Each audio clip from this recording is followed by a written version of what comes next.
And welcome back to Good Morning Kenya. My name is Mike Migo. Now we shift gears and talk about something different. We are talking about the augmented worker. How do we boost output without risking job security? And how do we close the market readiness gap? And I'll be having that conversation with Dr. Francis Kangure, who is an HR consultant and senior faculty associate at Blue Concept Africa, and he will be joining me via Zoom for this conversation because we are living at a time when there is a convergence of AI, robotics, and also augmented reality, all of which are redefining how humans work, how humans think, and how they create value. And also when you look at businesses, they are chasing very unprecedented productivity gains. But then again, can the world build a more efficient workforce without making millions feel economically disposable? And also we shall be exploring the augmented worker and whether the labor markets are ready for this fragmentation or transformation, rather. Dr. Francis, if you can hear me, welcome to Good Morning Kenya. And how are you doing this morning? Good, Mike, and happy to be here and looking forward to the conversations. It's quite interesting because we'll be discussing actually the future of work. Yes. Let's get into it. And when we talk about the augmented worker, who are we defining really? An augmented worker is a worker who actually understands technology, understands AI, but also is able to employ human capacity. It's a mix of the two. There is a misconception that AI is going to replace human beings, but that is not the correct position. The correct position is AI is enhancing the human capacity. So an augmented worker is the worker who understands deeply human intelligence and artificial intelligence, including technology, and how these two can be able to boost and improve productivity for a human being. Very interesting. And also, when you look at augmentation, how is it different from total pure automation and what you'd say is outright job replacement? Yeah, this is what I would say. And going back to the definition, an augmented worker is the one who understands technology and is able to utilize technology to improve productivity. Augmentation is actually looking at the interface between human intelligence and artificial intelligence. Where does those two things meet? Where do we need human capacity to be able to implement a specific task or responsibility or an assignment? And where do we need to use technology, including AI, robotics, etc.? I mentioned the term the future of work. The future of work calls for an augmented workforce. A workforce that is able to employ technology where we actually need technology. I'll give you an example. If you're working in an organization or you have a job that employs a lot of repetitive tasks, these repetitive tasks can be handed over to an agent, to an AI agent, to technology, so that it can free your time and create more space for human creativity, for human understanding, for human critical decision making. That is what we are looking at. When we talk about purely automating, is actually creating a robot or an agent that basically does exactly what a human being can do without any human intervention. But what we are seeing in the world more and more, even when we are creating these technologies, agents, robots, and whatever, at some point, there is a critical point where human capacity, human critical thinking, judgment, emotional intelligence is required. Remember, human beings are social beings. Even when you create a robot to serve the customers, for example, in a restaurant, you'll find that that is not the best situation that you can be able to create for a human being. People like seeing other people. And that is where the future is going, where organizations will be able to create very, very strong collaboration between technology and human beings. That is where the organizations are going to thrive. Mm-hmm. Very interesting, because for years the conversation around technology have centered on machines, ostensibly replacing people. But then again, here comes augmentation, which is a different model. And which means humans working alongside intelligent systems. But then again, when you look at businesses today, are they genuinely enhancing human capability in this regard, or are we simply witnessing a softer language for workforce reduction? Here's the thing. There is a lot of disruptions happening in the area of human capital management. And one of the areas are these new technologies. What is happening with many organizations, they have not completely understood where to employ technology, which AI agents, which AI tools, and what they specifically need to do. And that is where the misconception is. And many organizations think by automating specific processes, procedures, and tasks, you need to reduce people working in the organization.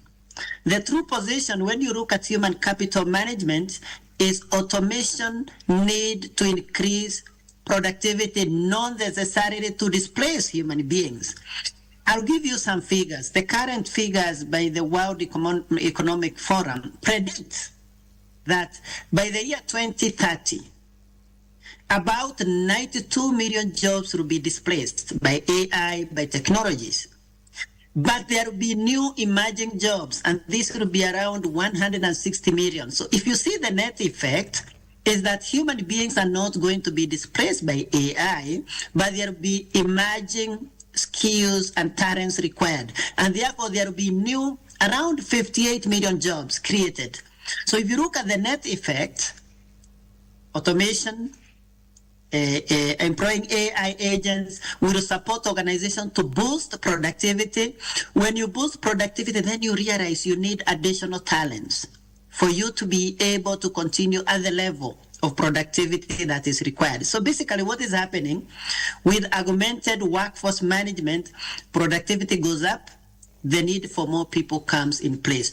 Of course, there are those repetitive, routine jobs, routine tasks, routine activities that will be displaced. And of course, there are people who will not be required if they do not know how to employ certain technologies that will be required going forward. Mm-hmm.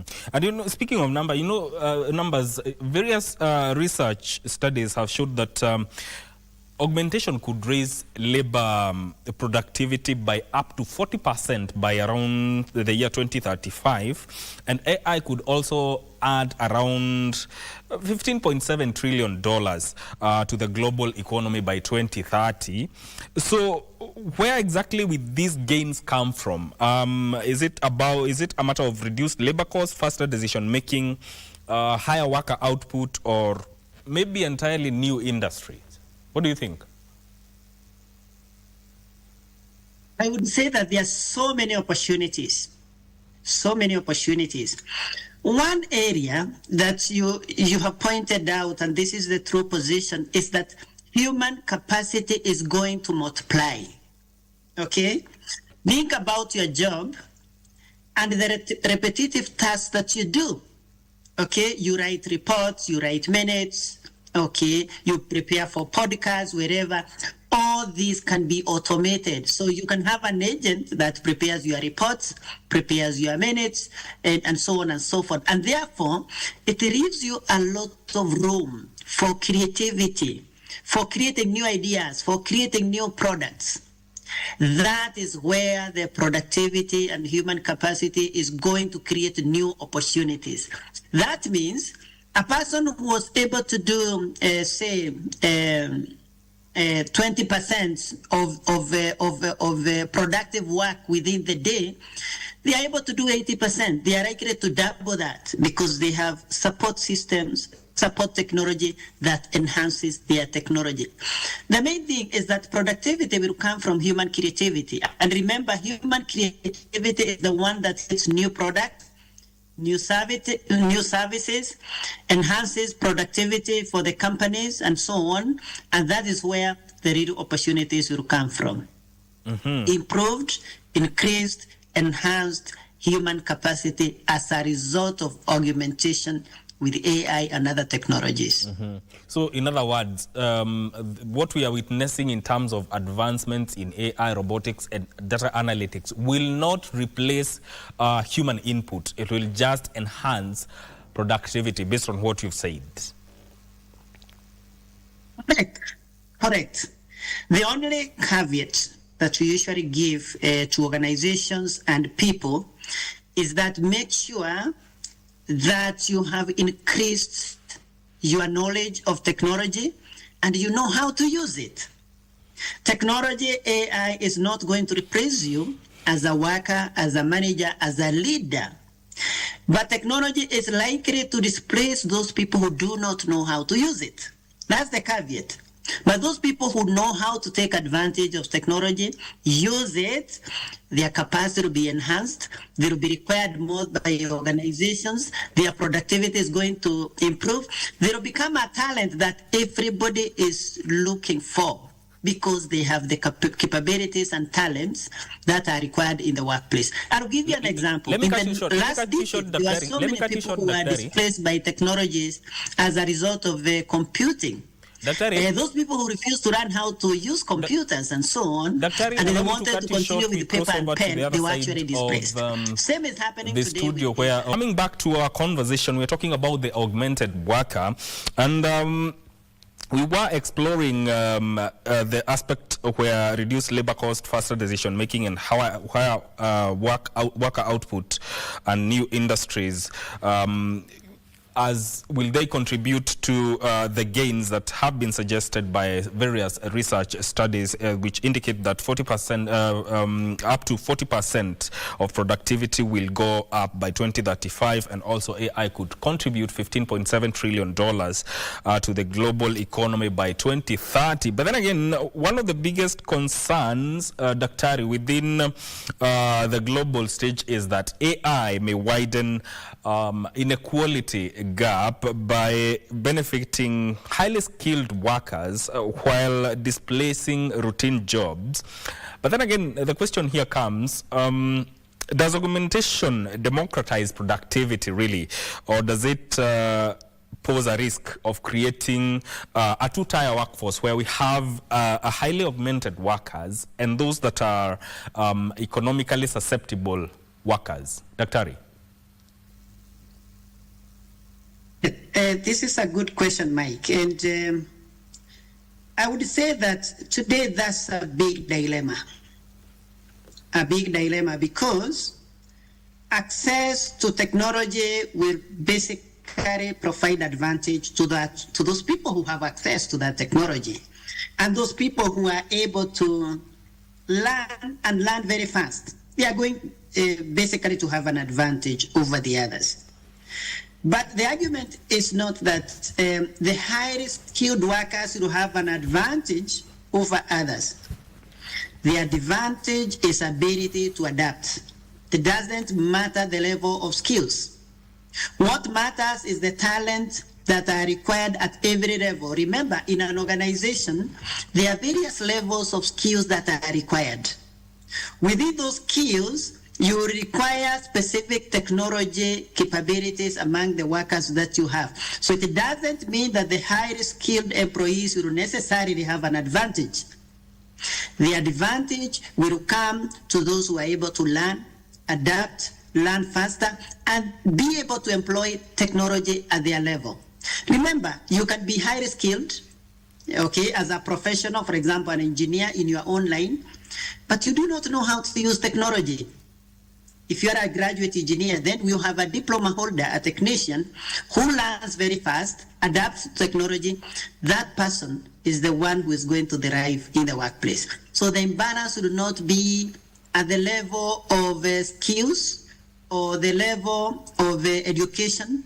It will be at the level of how well an individual is able to adapt to technology. And when you say and when you say adapt, Daktari, it's a matter of upskilling and getting to be conversant with the technologies that are involved in various professions, right?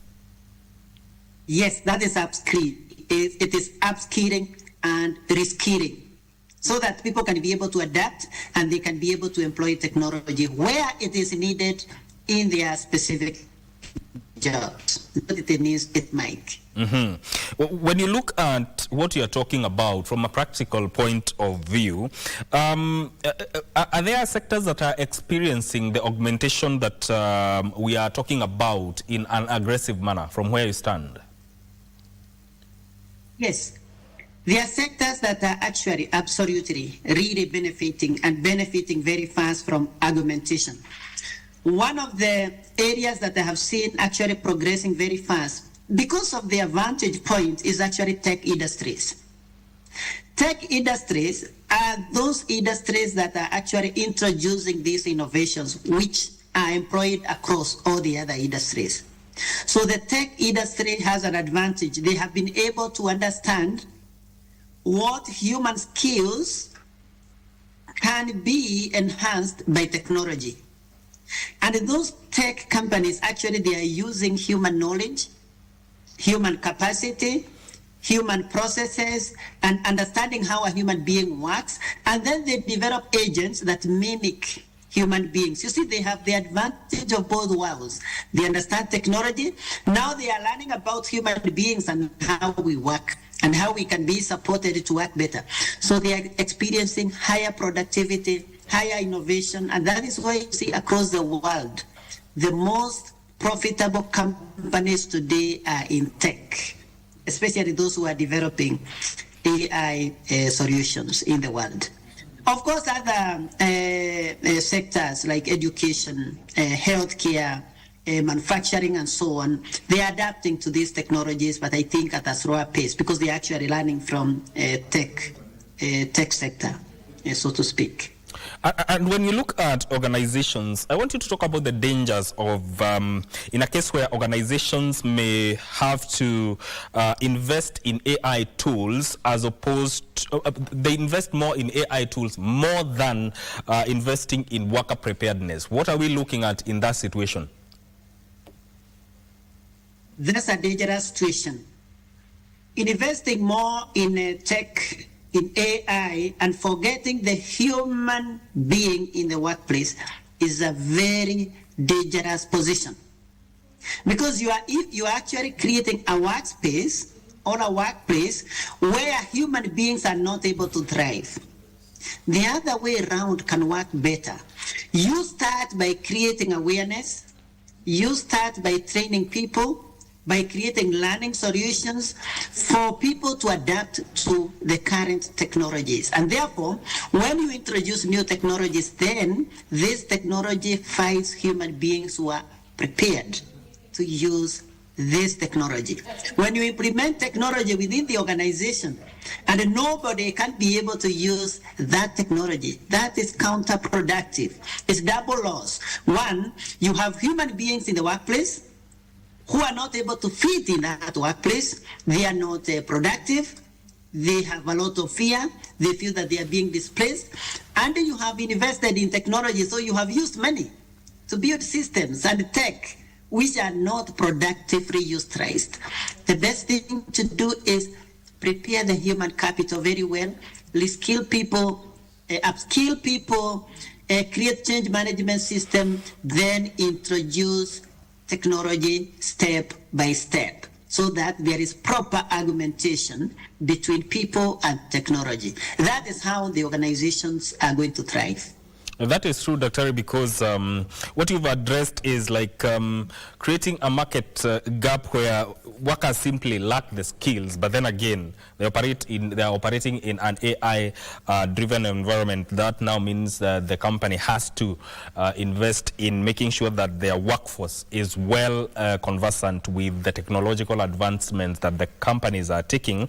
But then again, historically, Industrial Revolution created jobs while destroying others, so to speak. When you look at the AI wave, what makes it fundamentally different, if at all it's different? Now, AI is fundamentally different and is one of the most innovative technologies that are happening in our age. And why it is different is because it's actually mimicking a human being, okay? You think about a task that previously was being performed by a human being, and here you are introducing technology that can be able to do exactly that, okay? This creates a big disruption. But look at it the other way. The world requires higher productivity capacities across all the industries, okay? There is even higher competition. The world is experiencing increased populations. If you think about 50 years ago, the world population was half of what we have today. So what does that tell you? Consumption has gone up. People are demanding more goods and services, okay? Industries are growing. All the sectors require more competitive human capacity. Human beings have a bit of limitation if they do not employ machines, if they do not employ technology. The advantage of AI is that it is coming at a time where the world is more competitive, we need higher productivity, and therefore it comes in to enhance the capacity for human beings to be able to produce more, to meet the demands of our current times. And how is it different from the previous displacements? The difference is that the productivity has gone up, so the displacement will not be as serious as the previous industrial revolutions. What it will do, it will displace a fraction of the population in the workplace, but it's going to introduce new emerging skills that are required. Young people have an advantage because they were born in an era where tech was available everywhere, at home, at school, universities, colleges, and therefore they are quickly adapting to what is happening. Actually, they know more, they can adapt better, they can learn more easily, and they are able to fit in the current environment. So I think there are more opportunities in AI era than the losses that we are going to experience. You know, Kenya as a country, we are a developing economy, and youth unemployment is one of the things that as a country we grapple with.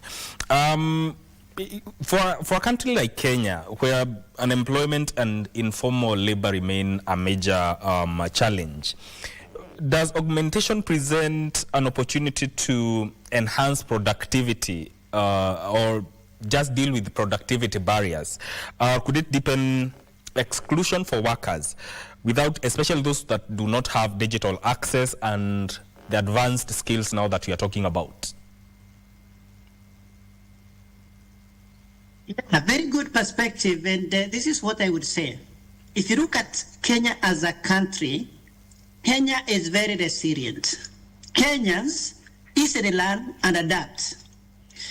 If you look at technology adaptation in Kenya compared to the region, Kenya is more advanced. We have a higher number of skilled and learned population, and this is an advantage. For the young people, yes, we have some inequalities. Remember, there are young people in this country who have not been able to access tertiary education.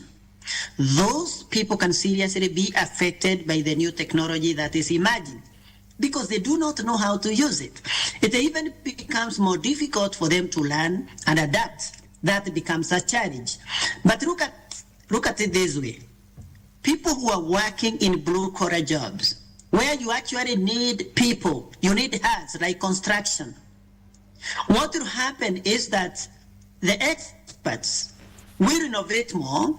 There will be more demand for construction, for example, and therefore even the manual jobs that will be required by the economy are going to go up. So that is the dilemma. You are going to have more innovative people. They are going to increase productivity. There will be more demand for infrastructure. Construction industry will boom as a result of innovation. So even people who may not be tech savvy, who may not be able to use AI, will be required in this economy. The thing is, for those of us who are in the expert sector, or what we call white collar skilled professionals, we have no option. We have to reskill, we have to upskill. But if you look at it, the net effect is more productivity, is more jobs. Remember, in Kenya today, there are young people who are working for foreign companies. They are based in Kenya as a result of technology. What is happening to these young people? They're even earning more. They are working from home. They don't have to commute and so on and so forth. So within this disruption, I see a lot of opportunities for young people in Kenya and the region. And could augmentation create a situation where it's unintentional, where there's a permanent expectation of quote unquote hyperproductivity, where there's an expectation on the worker to do more with fewer resources and less rest? Yes, that's an interesting perspective. Nowadays, there is a hidden cost in every workplace. And this hidden cost is mental wellness issues. Due to higher expectations, employees are not only working when you actually see them physically in the office. Some of them are working almost 24 hours due to technology. Okay, if you look at the employees today, all of them have gadgets at home, in the office, when they are traveling. They can respond to emails, they can send a report, they can attend to customers. So people have no time to rest. That is the hidden cost of hyper productivity, higher expectations in the workplace. What are organizations expected to do? You have to create what we call employee support programs. And these support programs are supposed to help employees to create what we call work-life balance. Understand that you are in the workplace to be able to enhance your quality of life. So be productive for 8 hours, but also find time to rest. Employers and leaders must invest in employee wellness, employee support programs, because hyperproductivity, high tech is not giving us room for rest. It is keeping us on autopilot. Everybody is working through it. And this is dangerous for organizations and for people's health. Before I let you go, Dr. I'm going to ask you this, and I'll take this as your closing remarks. What do you think? What does future-proofing, so to speak, a worker now actually means? Because we are living in a technologically advanced age. Are there skills that will be becoming more valuable, especially now that we are dealing with machines that are becoming more capable? And the future of work, future proving, lies in those skills which cannot be replaced by any machine, by any technology. Innate human skills that rest on only in human capacity. I'll give you an example. Empathy, emotional intelligence, critical decision making, leadership, ethics. That is where the future lies, because repetitive tasks are being taken up by machines, but they are basic human innate capacities that will remain forever. Think about anything in your job, in your work, that cannot be done by a machine. And it's only a human being who can be able to do. Those are the capacities that we are supposed to upskill, to reskill, to learn more about, so that even as we actually hand over repetitive tasks within the organization to machines and so on, we understand that human capacity remains superior. All these AI agents, the innovators use human brain to understand how to create these agents. Tells you that human being is still superior, and there are those areas that are predominantly left for human beings to be able to perform. And by the way, this is a discussion we'll be having very soon at Blue Concept Africa or Sereni on 5th of June, where we are going to discuss the future of work and what leaders should be able to do to be able to support organizations where technology, AI, and people thrive together. And to be able to create skills that are required not only today, but they will be required in future, and everybody in the organization feels included. Let nobody be left behind. And what organizations can do actually is to create an AI policy, for example, so that if they create a policy whereby they make sure that nobody is left behind and everybody feels ready and they're able to support organizations' growth and productivity. Thank you so much, Dr. for making time. Thank you for having me. That is Dr. Francis Kangure, who is an HR consultant, senior faculty associate at Blue Concept Africa, speaking to us about the augmented worker and how we can boost output without risking job security.